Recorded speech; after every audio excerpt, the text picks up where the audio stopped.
El Senado decidió finalmente enviar al archivo el proyecto de ley conocido como Antipolladas. Esta iniciativa buscaba crear un fondo especial para cubrir gastos ocasionados en accidentes de tránsito. Una de las propuestas consistía en cobrar 10.000 guaraníes anuales a los conductores al momento de renovar sus registros de conducir. Otra de las alternativas era la de destinar el 50% del IVA por cada motocicleta importada y, por último, la reparación por daño en accidentes que fija la justicia en causas penales abiertas. La Comisión de Hacienda ratificó su dictamen por el rechazo basándose en la postura del Ministerio de Economía, que ni siquiera fue consultada sobre la viabilidad de este proyecto al momento en que fue impulsado en la Cámara de Diputados.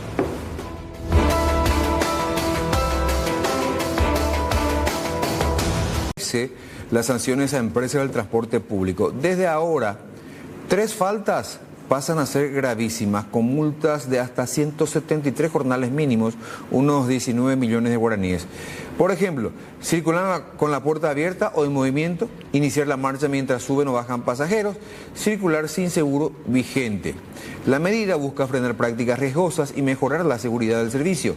Usuarios pueden denunciar esta situación, por ejemplo, si su bus está yendo con la puerta abierta o se mueve estando la puerta todavía abierta. O se mueve cuando los pasajeros suben o bajan, pueden comunicarse al 0986 89 86 00.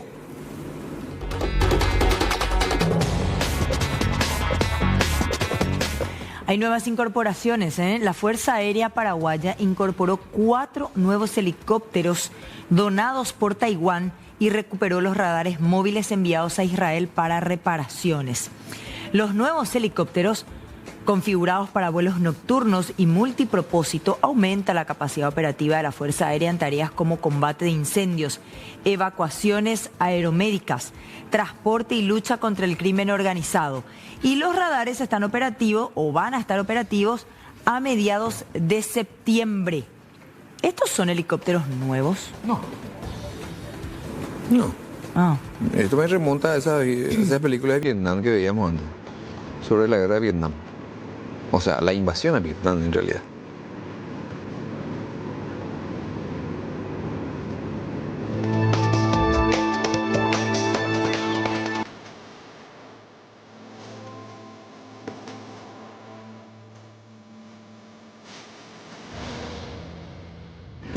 Unos delincuentes protagonizaron un asalto en el barrio Tarumá de Capiatá. Esto ocurrió en una vivienda en particular, donde un grupo de mujeres emprendedoras acudió para entregar a la representante de una firma financiera una importante suma de dinero correspondiente a un préstamo colectivo. Los asaltantes llegaron todos armados, portando revólveres, pistolas. Fíjense, y como dice el dicho popular, "Omba apuande y problema", porque este grupo de mujeres emprendedoras se constituyeron en esta casa, fueron a esta casa porque iban a pagar parte del préstamo que contrajeron para iniciar sus actividades laborales. Bueno, esto ocurrió en el barrio Tarumá de Capiatá.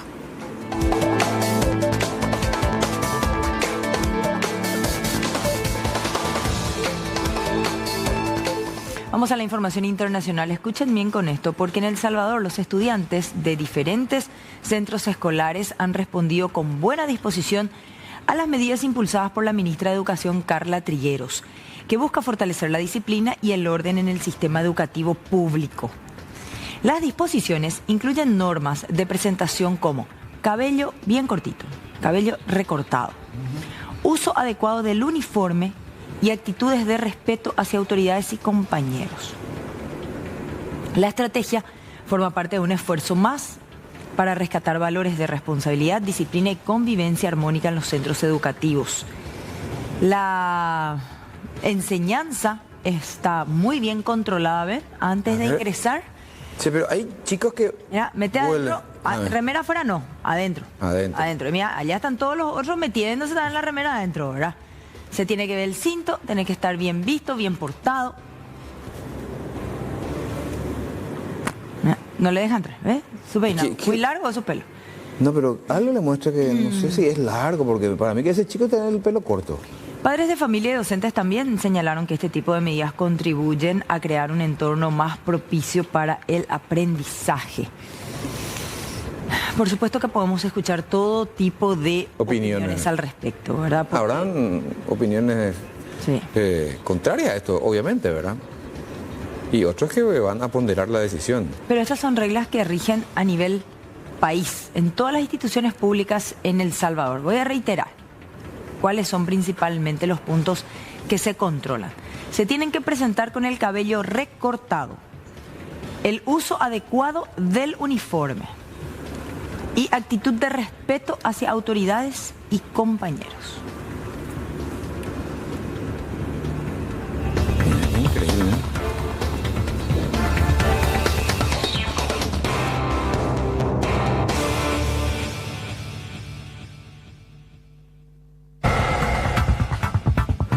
Vamos a contactar con Elba Espinosa en la capital del Alto Paraná, en Ciudad del Este, donde robaron joyas por un valor millonario, Elba, y también llevaron dinero en efectivo. ¿De cuánto estamos hablando, Elba? Buenas tardes. Aníbal, buenas tardes. Estamos hablando de unos 3 millones de guaraníes en efectivo y de joyas de un valor aproximado de 25 millones de guaraníes.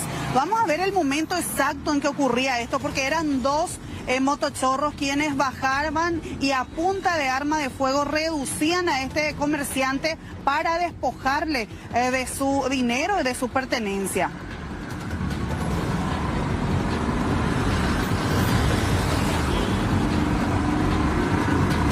Apenas al bajarse, mira, Desde la moto le está apuntando. el conductor de la moto ya le está apuntando, mientras que el otro acompañante ya lo reduce. Ya se bajó. Y se bajan ambos. Evidentemente que lo venían siguiendo, ¿verdad? Sí.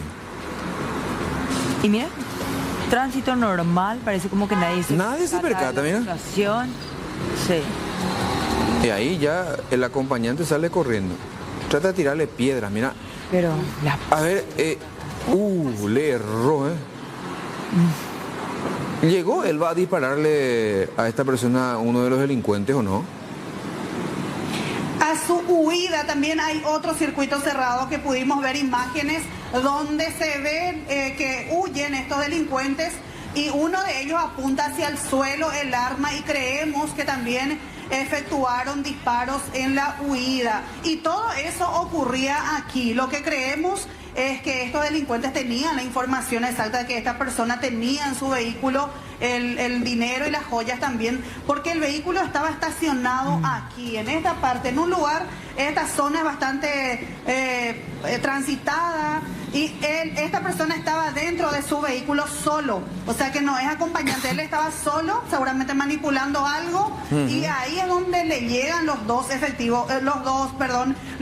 delincuentes. Sí. La víctima en este caso es Hernán Silvero, que es el dueño de este local HC Baterías donde ocurría esto. O sea, él estaciona su vehículo aquí, tiene sus cosas en el vehículo y ahí es donde se acercan estos dos delincuentes fuertemente armados, a punta de arma, apuntan a él, le despojan de su pertenencia y salen corriendo de este lado. Y se nota el momento en que el hombre agarra realmente las piedras y con toda seguridad él empieza a tirarle. Imagínense que los otros le hayan disparado a él en pleno movimiento también aquí, o si a alguien se le iba el disparo. O sea, sí. Todo esto ocurría aquí en este acceso al barrio Remancito, conocido lugar ya en la parte del mercado de abasto de Ciudad del Este. Hablamos con el comisario Arnaldo Gamarra sobre más detalles de lo ocurrido. Hablamos de este hecho punible a través de la denuncia recepcionada en la oficina de guardia de parte de la víctima en este caso. Hecho ocurrido aproximadamente las 12:15 horas sobre la avenida Bernardino Caballero. La víctima denunció el robo de dinero en efectivo aproximadamente 3 millones de guaraníes. ¿Cómo fue el hecho? ¿Por parte de quiénes? Y según el relato de la víctima, estaba esperando mercaderías y a esa hora llegaron dos personas a bordo de una motocicleta simulando ser clientes, y una vez en el lugar le intimó con la voz de asalto, sacando un arma de fuego de su cintura, con el cual le intimó y se apoderó de la suma mencionada. Él intentó después defenderse también.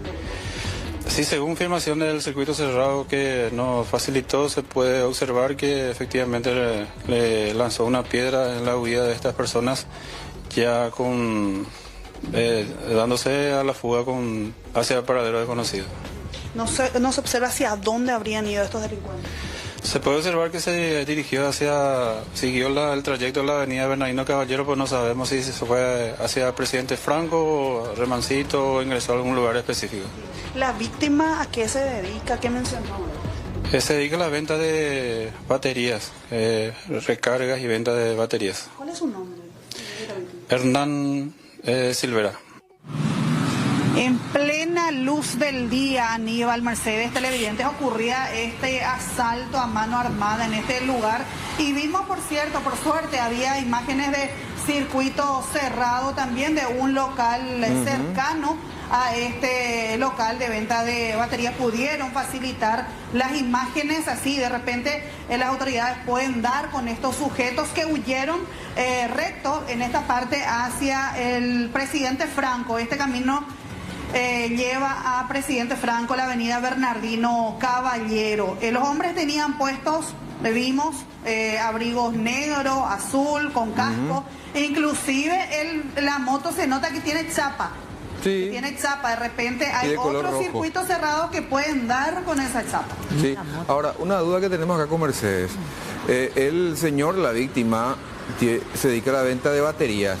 Por lo visto, se dedica a la venta de joyas también, o son joyas de su uso particular. ¿Él tenía puestas esas joyas, cadena, reloj, algo así? ¿O cómo le llevaron esas joyas valuadas en 25 millones de guaraníes?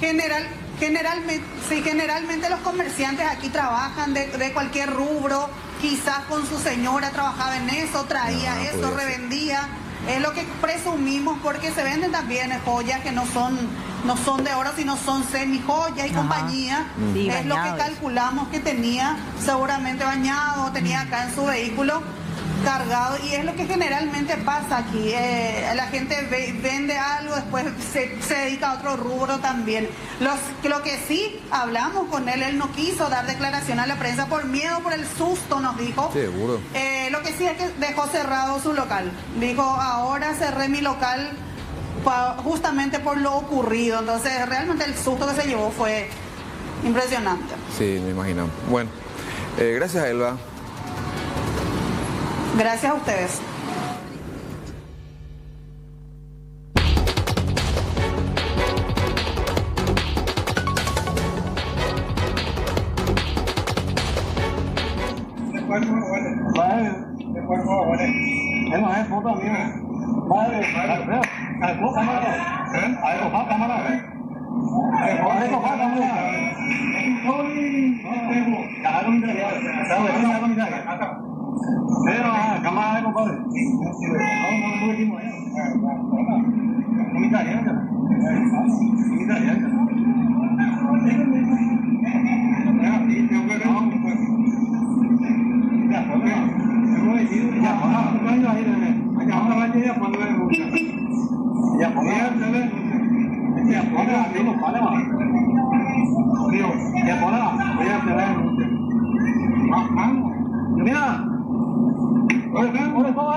Realmente lo que pasaba sobre la avenida Rodríguez de Francia era algo bastante llamativo. Involucraba al conductor del vehículo más pequeño que veíamos en imágenes y el chofer de un colectivo. De hecho que hubo un roce, hubo un inconveniente de tránsito, ¿verdad? A la altura de la Plaza Italia, más o menos, un roce, dice. Y se fueron siguiendo, o sea, se fueron desafiando después de ese roce, ¿verdad? Porque tenemos las otras imágenes, antes de esta, donde se nota que el conductor, el vehículo, el automóvil del que sube al bus, le intercepta. Ahí está Mercedes, ahí está. Arriba de su pantalla, a la izquierda. Lo que pasa es que supuestamente el colectivo le rozó y no tuvo ni la más mínima intención de quedarse. Sí. Ahí está, mira, el automóvil Beats, el conductor. Ahí va aminorando la marcha, frena frente al bus y el chofer, bueno, volantea nomás para salirse de ese vehículo. Y después ya se produce, al llegar al frente del Colegio Cristo Rey, se produce lo que estábamos viendo, ¿verdad? Incluso un policía realizó disparos, ¿verdad? Supuestamente el que bajó del auto y sube al colectivo tenía un arma. Tenía un arma de aire comprimido. Pero viste que eso vos no vas a saber. No, ¿cómo vas a saber? Si no sos un conocedor de armas, ¿qué vas a saber que es un aire comprimido, verdad? El señor que subió con esa arma tenía una criatura de 6 años en el auto. Estaba en el auto y al ver lo que estaba pasando, el niño sale del vehículo, choqueado. Muy bien, muy buena reacción, ¿verdad? Porque Sí. evidentemente el papá estaba completamente sacado y él quería huir de esta situación de crisis, ¿verdad? Él abandona su auto en plena calle y sube con esta arma hasta el conductor y así... Y el conductor le llama después al policía. Y Yumina le Claro, dice, pero viste cómo le baja los cambios en el sentido de que no deja que avance, ¿verdad? Él mete el cambio, el otro pone otra vez neutro, ¿verdad? No se puede ir a ningún lado. Y mientras lo sujeta con la otra mano, entró y ya le dio una zaraposa. De entrada lo ya le pegó. Después le dio ¿verdad? varios golpes más. Exactamente. Y el hombre, el que subió, tiene antecedentes por violencia familiar. El conductor del automóvil fue identificado como Cristian Molas, que cuenta antecedentes policiales y quedó aprehendido en la comisaría primera de Asunción. Y su hijo, de 6 años, como decíamos, quedó a cargo de la madre que llegó hasta ese lugar, ¿verdad? El chofer le decía, ya a comisaría, le decía, para hacer la denuncia. Pero digo, si sucede un roce en el tránsito entre un particular y un conductor de colectivo lleno de pasajeros, ¿qué es lo que procede? Ahí mismo, en ese lugar, se tiene que quedar Ahí mismo. y llamar a la policía. Y Ya. lastimosamente van a tener que bajarse los pasajeros Así a tomar la tendría que ser. siguiente Así unidad, debe ¿verdad? ser. La Porque- actitud del colectivero es reprochable también, Ani. Sí. No, es Él como te- para... Bueno, pero... Él tenía que haberse quedado. Él tuvo que haberse quedado de prepo nomás, te llevan por delante, te rozan, te arrancan el espejo, Y después te dicen, vete con el seguro de... siguen como sin nada, siguen como sin nada. La actitud del colectivero fue una mala actitud que desencadenó en una actitud grave por parte del otro conductor, ¿verdad? Y el policía es el que hace después los disparos. Lo que pasa es que enfrente, a donde finalmente ellos se quedan, hay una institución educativa, el Colegio Cristo Rey. Entonces siempre hay seguridad Policía, policial, sí. ¿verdad? Y él, al percatarse del inconveniente, el otro se fugaba, el colectivero le dijo tenía un arma, había una criatura adentro, el policía también hace disparos. Le dispara a la cubierta. rueda. De hecho, que da a la cubierta, ¿Le acierta? le acierta a la cubierta. Y es por eso que el hombre, el conductor del Vitz, del autito, Se queda. no, se va. Después a unas cuantas cuadras lo detienen. Huyó en llanta él. Él huyó, dejó su vehículo. Ahí está. Tenemos imágenes incluso del vehículo abandonado, ¿no? Pobre criatura. Sí, porque totalmente te juro choqueado. que habrá vivido momentos de terror Ahí está el auto. con esa actitud del padre. Imagínate la criatura. Primero choca, después su papá se baja y se pelea, después ya le persigue la policía, después sí que la policía ya le dispara. Ese sería el producto del roce, ¿verdad? Sí. Y ahí se quedó. Después fue detenido el hombre. Ahí los mismos policías van a cambiar la cubierta. ¿Por qué? Y no sé, para el traslado. ¿Para el traslado del vehículo a la comisaría? Y supongo. Y tendría que encargarse el propietario que lleve con grúa, pero que... A no ser que le hayan alzado una grúa, ¿verdad? Ah. Pero esa es la historia de lo sucedido esta mañana. Lo iracundo que está la gente, ¿verdad? Impresionante. Paciencia cero, mecha cortísima. Sí. No querés dar algún tipo de aclaración, amigo. Está choqueado el conductor por mí. Ok, dale, gracias, fuerza. Primera vez, Cristian, que te pasa un hecho así. Lo agarra, lo golpea aparentemente este doctor. Exacto. ¿Él sufrió lesiones, algún tipo de herida? No, golpes en la cabeza. Se hablaba también incluso extraoficialmente que aparentemente el conductor tenía algún tipo de palo, bat. ¿Qué se sabe de eso? ¿El chofer de la empresa? Sí. No, yo tengo entendido que él no tiene ningún tipo de elemento de ese tipo. De hecho que todos los días se le controla a ellos al momento que van a salir de la parada. En principio hubo un roce, pero un roce leve, el cual los conductores de la empresa están entrenados para que en estos tipos de casos se acerquen a la comisaría a radicar la respectiva denuncia. Es lo que se escucha luego al principio de este audio ¿Qué le y dice? video. Le dice, vamos a la comisaría, le dice, vamos a radicar parte, sacar foto, hacer lo que quiera, le dice, vamos a hacer la denuncia. Entonces acá tenemos todos los elementos. ¿La unidad del transporte dónde está ahora, doctor? La unidad está en Areguá, en la parada. Sí, está a disposición de las autoridades. Porque supuestamente inicialmente el hecho era que supuestamente el conductor habría huido del lugar. No, imposible que haga eso, como que él que estaba cubriendo un itinerario. Tenemos todo documentado y él se fue a la hora de su horario y volvió en línea. Bueno, Raúl Bogarín, de hecho, que está desde la Fiscalía, en donde se analiza la participación de ambos conductores y la responsabilidad que tienen sobre lo ocurrido. Raúl, adelante contigo. ¿Cómo te va, Mercedes? Saludos para Aníbal y a todos los televidentes.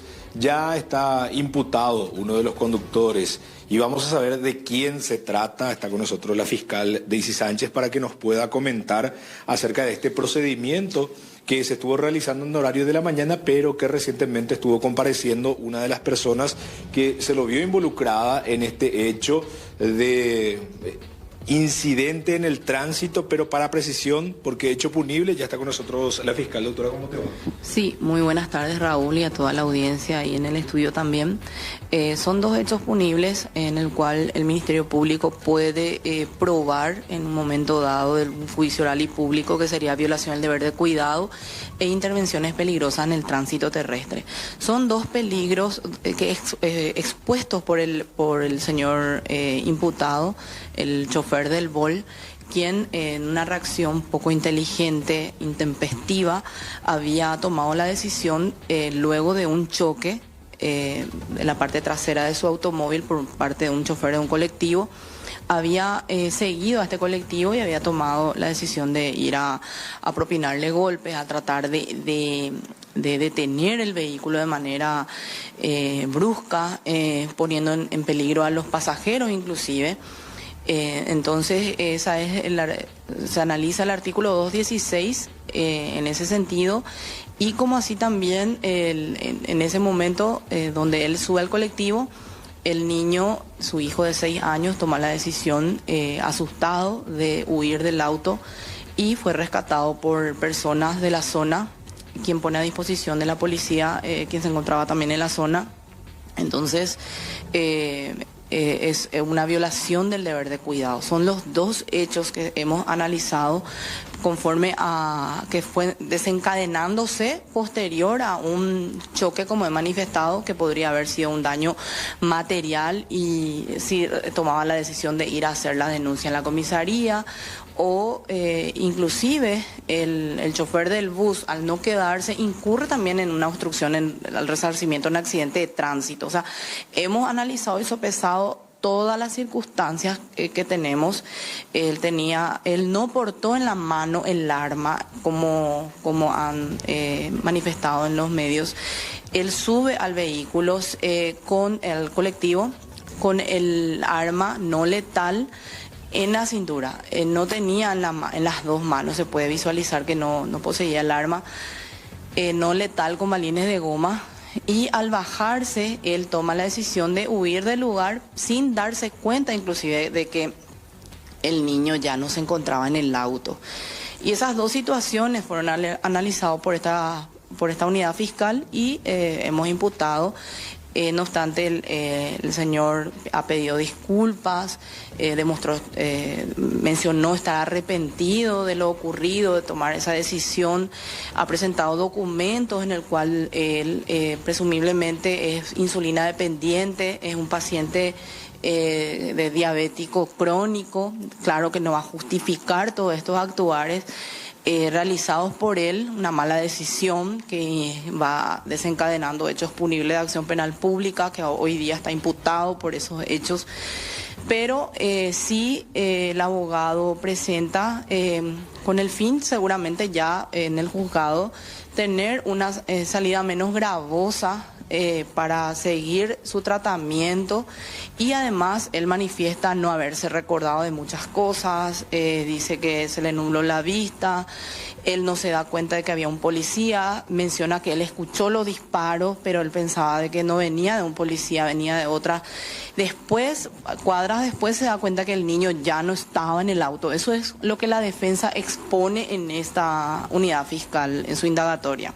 Ahora él está a disposición del juzgado y el juzgado es que va a decidir de cuál va a ser su destino, si una prisión domiciliaria, algunas prohibiciones, medidas cautelares. Sí, el juzgado es el encargado de analizar si hay peligro de fuga o obstrucción. No obstante, es importante mencionar el marco penal, que es de 3 años, el artículo 216, las intervenciones peligrosas en el tránsito terrestre, como la violación del deber de cuidado, también es de 3 años, o sea, se expone a un hecho punible de delito. Entonces, ya el juzgado es el que va seguramente darle lo que cree correcto o para el hecho que se le va a presentar. ¿Cuándo él se presentaría ante el juzgado? Nosotros acabo de firmar la imputación, seguramente que hoy le estarían llamando el juzgado penal permanente. Bueno, gracias, doctora. De nada, hasta luego. Ahí está la fiscal Daisy Sánchez hablando con nosotros con relación a Cristian Mola. Es la persona sindicada como responsable y ya mencionó los 2 hechos punibles por los cuales fue imputado este hombre. ¿Cuáles son los tipos penales? Uno es violación del deber de cuidado. ¿Y el otro? Violación del deber de cuidado. ¿Y el otro cuál es? Y el otro es 216. Exposición. Intervención peligrosa en el tránsito terrestre. Intervenciones peligrosas en el tránsito terrestre. Mínimamente necesita un tratamiento psicológico para control de ira, porque él mismo reconoce, se le nubla la vista, como que sale de sus cabales completamente, ni siquiera se percató de dónde venía el disparo, o sea, no visualiza a la gente a su alrededor. Estaba ido el hombre. Ahora, aprovechando también esto y sin ánimo de defender al hombre que ahora fue imputado, tiene que haber un protocolo para los conductores de buses también. Ay. No pueden ellos rozarte nomás, siguen su camino y después te dicen, ya, comisaría, ¿ves? No. Así de fácil no. Ay. Porque... Y después arreglate con el seguro, es lo que te dicen. Famoso. A eso voy. Te dejó de seguro, hay un protocolo que ellos no respetan. Porque por más de que vos te tengas que arreglar con el seguro, no importa de qué parte, vos te tenés que quedar en el lugar del accidente y ahí se llama a la policía. Y si tiene que bajar sus pasajeros, los baja. Y tiene que esperar a que se le abra un acta. Y ese es el acta que te sirve para tu seguro. Claro, porque vos en el acta tenés que relatar el lugar exacto donde se produce el roce o el choque para una futura pericia accidentológica. Si no coinciden en la versión, cada uno cuenta su historia y se labran actas diferentes. Claro, ¿verdad? así nomás. Pero el colectivo... y lo siento mucho por los pasajeros. Tendrán que bajarse y esperar que venga otra unidad de la misma línea a llevarlos a destino. Pero así funciona. Pero ellos con el seguro, ya de seguro, si ese seguro, antes de seguro, que se arreglen los seguros. No funciona así. No es así. No. Al igual que los motociclistas también se meten en cualquier lado, los colectiveros también, aprovechando las dimensiones de sus colectivos, hacen lo que quieren también, no respetan nada. Y están ahí al filo, rozándote o chocándote y apurándote de repente. Si uno va delante de ellos, te apuran a bocinazo o con cambio de luces. Así mismo, ¿no? Y cómo se te pegan. A mí sobre Colón me chocó en estos días uno del... la famosa empresa ejemplo de color naranja. Yo estaba en el semáforo, quieta, y de repente... Un toque. Se me apoyó atrás, ¿verdad? Miro por el espejo y le veo al tipo levantando la vista del celular. Tenía el celular en la mano. Cuando me bajo, le digo, y después, amigo, ni se baja, porque viste que ellos tampoco se quieren bajar del colectivo. Ellos se quieren quedar siempre en su lugar. Y es su manera de protegerse, ¿verdad? No, y no es eso. También aprovechan que los pasajeros ya quieren llegar a destino. Y siempre salen a favor de ellos por más de que... Claro, y no siempre salen a favor. Porque uno quiere llegar y no quiere incidentes, ¿verdad? Pero bueno, gracias, Raúl. Le vamos a iniciar una demanda a Mercedes. No, ya te... Al que te toqué el vehículo. No, encima se toma el tupe de decirme, no te toqué. Ah, no. No te toqué. Ahí tengo. Después te muestro, Raúl, vos que sos un abogado purete. Chao, chao, Ya chao. está. Chao, chao. Hasta luego. Pero no creas que te va a salir gratis, ¿eh? ¿Qué? El patrocinio. ¿No? Claro que no. ¿Pero y qué? ¿Cómo si somos tan amigos? No, no importa eso. Ah, Cuestiones laborales. se profesionales por un lado. No se presume la gratuidad del trabajo. Voy a dejar nomás el toquecito entonces.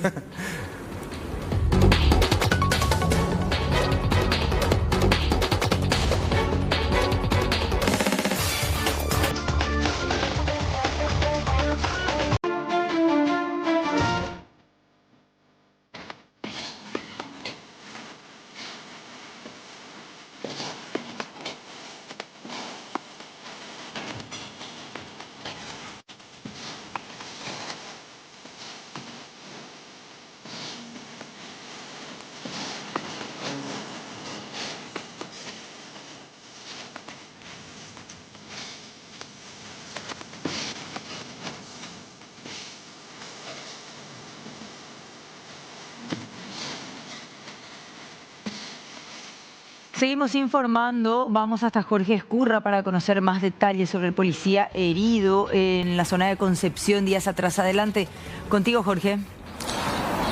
Así es, Mercedes, estamos en el Hospital Central Policial Rigoberto Caballero en la ciudad de Asunción, donde hoy llegó el suboficial, en este caso, herido en un allanamiento en la zona de Iwillaú. Hace días atrás. Hablamos del suboficial inspector Cecilio Enríquez, quien se encuentra en estado delicado en terapia intensiva aquí en el Hospital Central de Policías.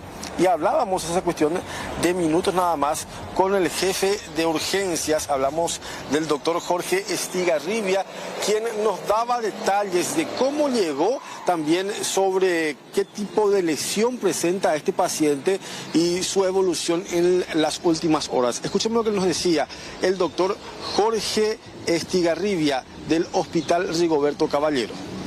Proveniente de la zona, está estable.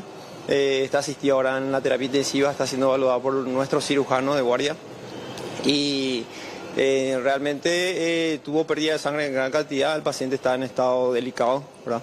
Pero ahora mismo está controlado toda la parte hemodinámica y está bajo sedación. ¿Qué lesiones tiene en el cuerpo? Y tiene una lesión diafragmática y de la parte gástrica, ¿verdad? El impacto de bala que más le lesionó, ¿verdad? En gran cantidad, ¿verdad? Fue el que recibió en el hemitórax izquierdo, ¿verdad? Penetró ahí, perforó el pulmón, pasó por el diafragma, el estómago y actualmente esa bala está alojada todavía ahí. ¿Cuántos disparos recibió? 2, sí. ¿Y ese el que usted menciona, el que le hizo perder mucha sangre? Sí, exactamente. Fue intervenido por médicos cirujanos de la zona y ahora estamos en control con el paciente. ¿Los órganos internos que menciona corre riesgo? Y realmente ahora mismo está bajo control, ¿verdad? Se le está controlando lo que es la pérdida de sangre, los controles y lo que en sí los médicos estamos viendo si es que cómo van los signos vitales y si hay algún sangrado masivo, otra vez hay controles. En estas pocas horas que ha ingresado el paciente, ¿se está recuperando favorablemente? O sea, ¿se ve por lo menos en cuanto a lo que ustedes ven a una reacción favorable? Y realmente es poco tiempo todavía para decir eso, ¿verdad? Así como llegó todavía se encuentra estable, ¿verdad? Dentro de su rango crítico, ¿verdad? ¿Qué tiempo estuvo él más o menos en el hospital de Concepción antes de trasladar? Y más o menos creo que 24 horas, sí. ¿Vía aérea? Vía aérea llegó hasta acá y fue asistido por ambulancia hasta nuestro servicio. Sí. Palabras del director de urgencia aquí del Hospital Rigoberto Caballero, el doctor Jorge Estigarribia, sobre el estado de salud del suboficial inspector Cecilio Enríquez, gravemente herido el día de ayer en un enfrentamiento que se dio durante un allanamiento en Iwillaú. Bueno, vamos a ver cómo va evolucionando. Qué graves las lesiones que tiene. 2 disparos, ¿eh? 2 balas. Y además 2 balazos. Complica zonas realmente muy sensibles como el diafragma, el estómago, el sistema intestinal, exactamente, el estómago. Bueno, vamos a seguir muy de cerca su evolución. Gracias, Jorge.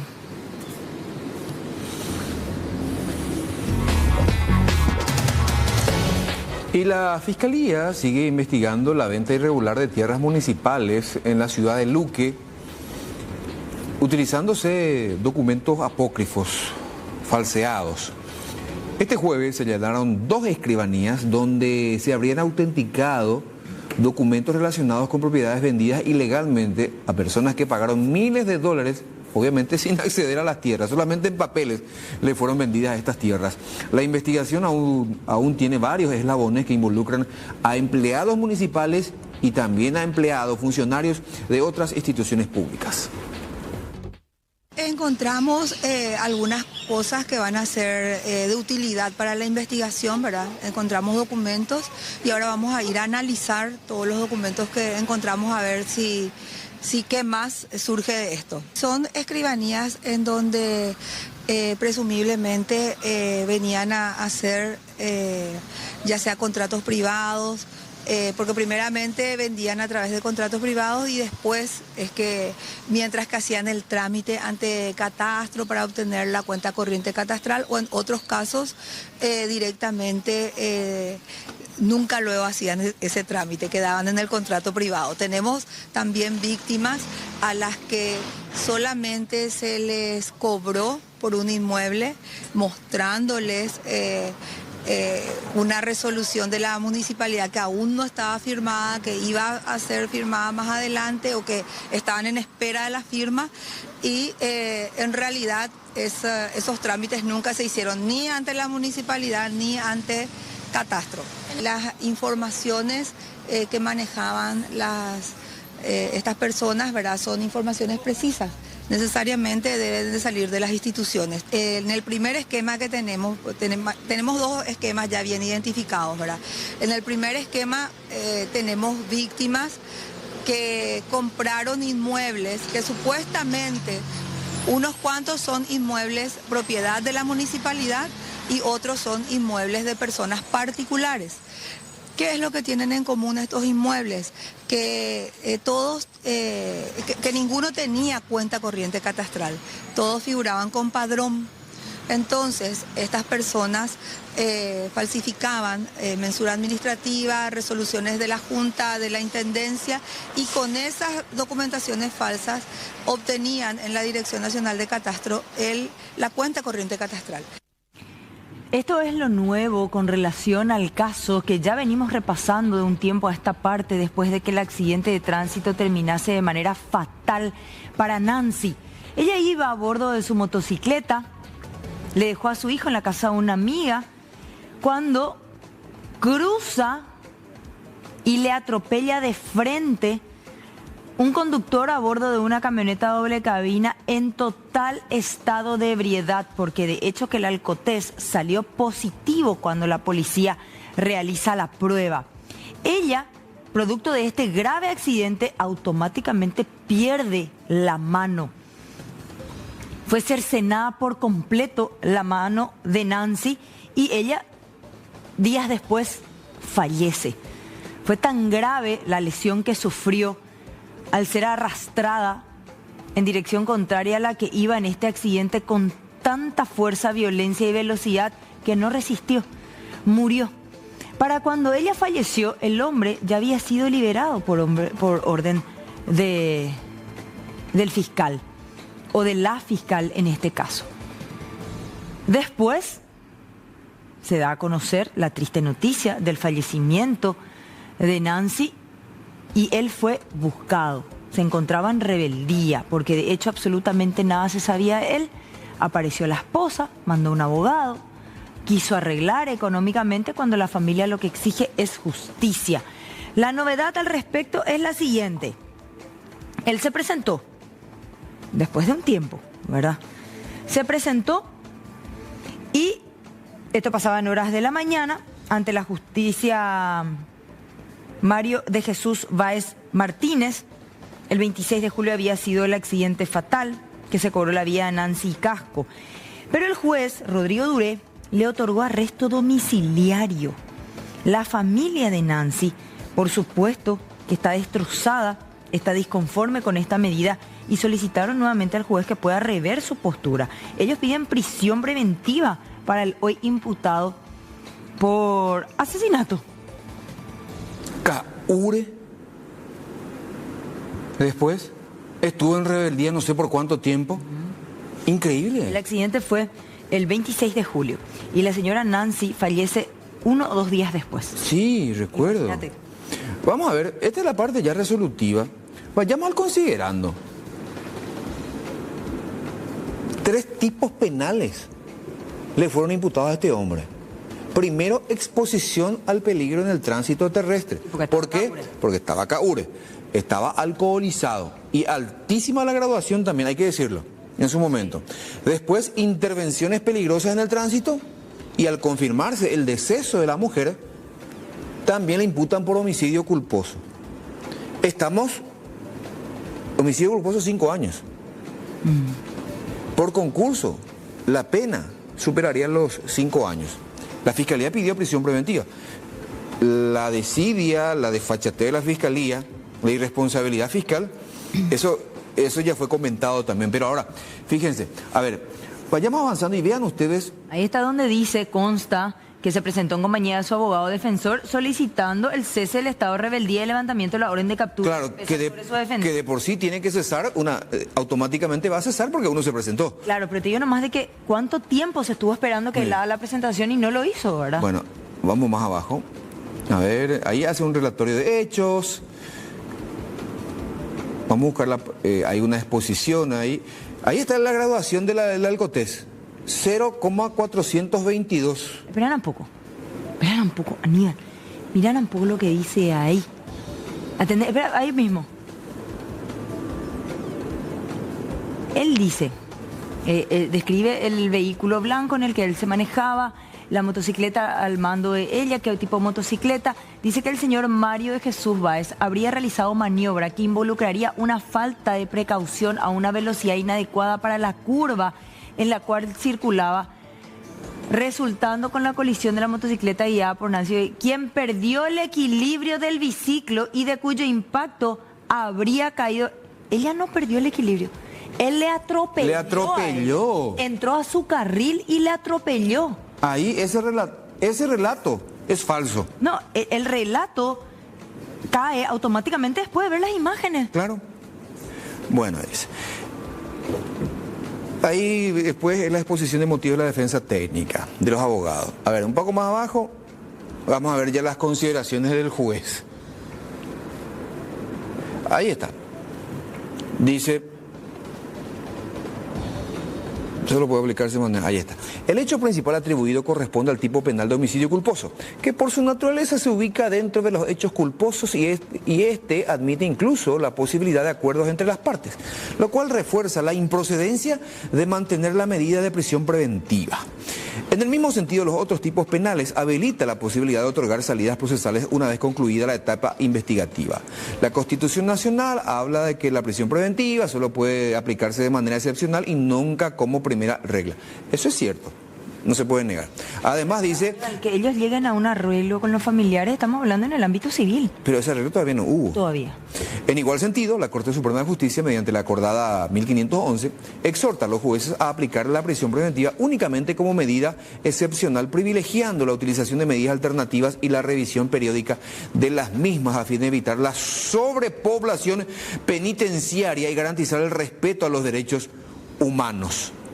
Dice, de acuerdo con lo establecido, la prisión preventiva procede únicamente cuando concurren los presupuestos de gravedad del hecho y peligro procesal, pero quedó evidenciado que este hombre en ningún momento quiso ponerse a disposición de la justicia, porque apenas se conoció de la muerte de esta señora, la Fiscalía lo imputó por homicidio culposo, dispuso su detención, aún así él nunca se presentó. Y además, esta es la imagen del señor, 66 años, estaba alcoholizado, a velocidad inadecuada, y se entiéndase, a alta velocidad en una curva. Se mete al carril ajeno. No pudo entrar bien a la curva, se comió la curva porque venía toda bala. Claro. Ahí van a ver estas imágenes, ahí está. Y esta imagen echa por tierra el relato que leíamos recién en ese escrito. ¿Cómo se llama el juez? Dios mío, te juro que el impacto, la forma en la que le lleva por delante es una cosa que no se puede creer. El juez... Rodrigo Duré. Y si uno se fija en el relato, la mujer pierde el brazo, supuestamente se le amputa el brazo porque se cayó a una cuneta, no por el impacto del choque. No. De hecho que se le amputa el brazo izquierdo, que es el que él impacta directamente claro, por el manubrio. Pero en ese relato pareciera ser que por haberse caído a una cuneta ella pierde el brazo, pierde el miembro. No es así. Pero 3 tipos penales, estuvo en rebeldía, no quiso someterse a los mandatos de la justicia desde un primer momento. Y ahora le dan arresto domiciliario, medidas alternativas a la prisión. Ella te puedo decir que se iba más cerca de la cuneta que de la raya del medio que divide los carriles. Sí. Iba... bueno.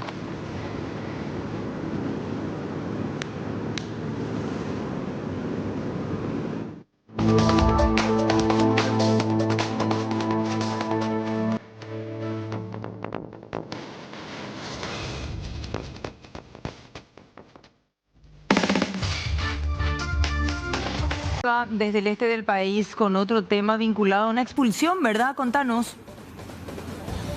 Mercedes, estamos aquí en el local justamente de la Dirección General de Investigación contra el Crimen Organizado, aquí en el Departamento de Convenios y Acuerdos de Cooperación Policial Internacional, tripartito comúnmente como le conocemos. Se va a hacer una expulsión de 3 personas, uno de ellos directamente involucrado a un asesinato por encargo en el Brasil, y queremos saber más detalles aquí con el comisario Carlos Duré. Contanos, porque uno es el principal sospechoso, pero estaban 2 personas más con él en Presidente Franco.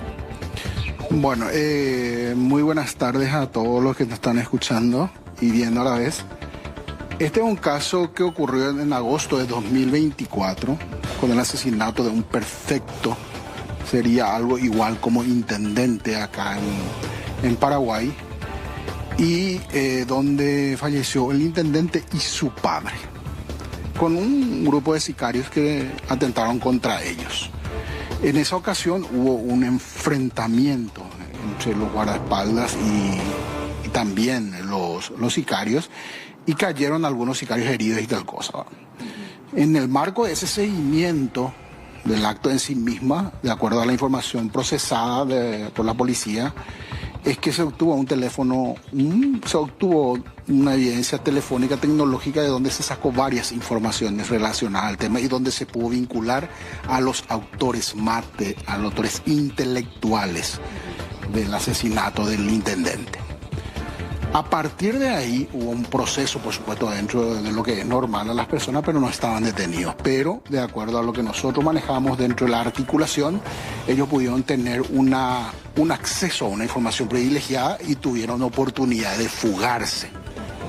Después de 6 meses, 4 o 5 meses, 6 meses exactamente, tuvieron noticias que pasaron al lado paraguayo. Entonces, a partir de ahí, hace 4 meses... sería más exactamente 4 meses y medio, 5, que estamos en contacto con ellos para la búsqueda de estas personas. Y aprovechamos un error de carácter tecnológico que nos pudo ayudar a ubicar a estas personas en una zona de Presidente Franco, en un lugar de apartamentos, donde estaban en 2 apartamentos de forma diferente estas 2 personas.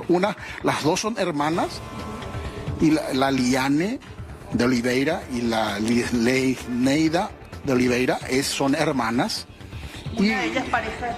Y Weberton es pareja. Weberton, de acuerdo a la información también articulada dentro de los canales que nosotros tenemos del Comando Tripartito, pudimos obtener de que él también participó en el atentado contra el intendente y estuvo prófugo durante ese tiempo. Y hoy estamos dando cierre, vamos a decirlo así, a un proceso que llaman ellos Operación Profano. Profano, ¿por qué?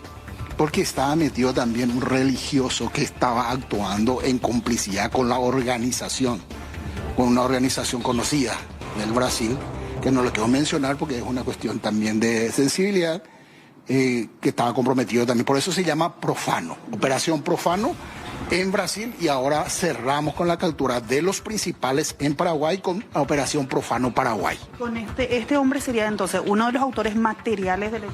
Sí, estaríamos nosotros frente a las 3 personas principales del hecho del asesinato. Una, que es en carácter de autor material, y los dos otros serían los autores intelectuales, de acuerdo a la información como estamos procesando nosotros dentro de la articulación que tenemos. ¿El trasfondo de la parte política, lo ocurrido allí? Estábamos, esa época era época de proselitismo, se estaba haciendo política, y precisamente durante un acto político de captación de votos, un acto de proselitismo, fue asesinado el intendente del prefecto de Río Grande del Norte. Yo diría, es la visualización real de la articulación enorme que existe entre las policías de Brasil y Paraguay para la captura de los delincuentes que estaban actuando. Esta investigación fue realizada por la Policía Civil de Río Grande del Sur, canalizado por los canales del comando tripartito de lo que es la parte de la Policía Federal, más la Policía Civil de acá, y con nosotros con relación, y terminamos hoy con la captura. ¿Evidencias incautadas? Tenían solamente objetos personales y demás cuestiones que están todo bajo inventario ahora mismo, que se le va a entender. ¿Habrían ingresado? Nosotros creemos 6 a 7 meses lo que tenemos, pero no hay, ahora mismo tenemos una graficación objetiva de la violación de la ley migratoria, por eso es que vamos a hacer cumplir eso para hacer. Si es que ahí mismo donde le tuvieron estaban o estaban mudándose. En distinto lugar. Lo más probable es que vinieron a quedarse en otro lugar primeramente y después buscaron un lugar definitivo. Lo que se ve es que el lugar donde estaban ahora, después de mucho tiempo, ya era un lugar precario, pero que de acuerdo a la información que tenemos de dónde son orígenes ellos, no son personas que realmente necesitan mucho, son personas que son políticos que tienen un cierto arraigo financiero, pero acá ya estaban perdiendo el nivel adquisitivo. ¿Están expulsados ya hoy? Sí, dentro de una hora creemos con la rápida y la pertinente organización que tenemos con Migraciones, nosotros lo vamos a hacer dentro de una hora para entregarle a las autoridades brasileñas. Gracias, comisario. Vale. Bueno, entonces estas personas importantes de este crimen que había ocurrido en Río Grande del Norte, diríamos de Brasil, Weberton Claudinho Damaria Oliveira y su hermana Leiviane Oliveira, de Oliveira también. Bueno, increíble, se cierra el círculo con este caso, sí. ¿Verdad? Impresionante aquel hecho ocurrido en el que atentaron contra la vida de un intendente candidato y del padre. Y su padre. Bueno, gracias, Selva. Gracias a ustedes. Hasta luego.